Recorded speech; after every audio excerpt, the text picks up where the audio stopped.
మనందరికీ తెలుసు వరలక్ష్మి వ్రతం అంటే పండగ అని. కాని దాని వెనక ఉన్న ఒక చిన్న కథ ఉంది.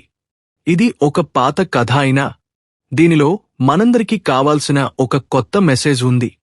కథలోకి వస్తే, ఒక ఊరిలో చారుమతి అనే ఒక అమ్మాయి ఉండేది. ఆమెది పేద కుటుంబం, కాని ఆమె మనసు మాత్రం ఎంతో మంచిది. అందరితో మంచిగా ఉండటం, మంచి ఆలోచనలు, తనకన్నా గొప్పగా ఉన్నవారిపైన అసూయ లేకపోవడం, బాగా ఉన్నవాళ్లను చెడగొట్టాలన్న కపట బుద్ధి ఆమెకు లేదు.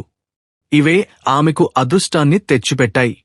ఆమె సుగుణాలకి సంతోషించిన లక్ష్మీదేవి ఆమె కలలో దర్శనమిచ్చింది. చారుమతి, వరలక్ష్మి వ్రతం చెయ్యి, నీ జీవితంలో అన్నీ దొరుకుతాయి అని చెప్పి అదృశ్యం అయింది. చారుమతి దగ్గర పూజ చేయడానికి కావాల్సినవి ఏమీ లేవు. కాని ఆమె చింతించలేదు.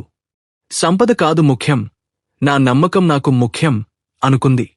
పక్కవారి దగ్గర సహాయం తీసుకుని, పూజకు అన్నీ సమకూర్చుకుని, నిష్ఠగా భక్తి శ్రద్ధలతో పూజ చేసింది.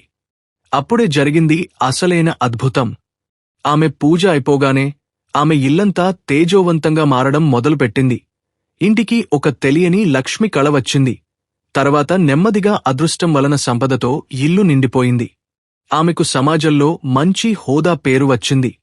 చారుమతి అప్పటినుండి ప్రతి సంవత్సరం తన ఇంట్లో వరలక్ష్మి వ్రతం తప్పకుండా చేయడం మొదలుపెట్టింది.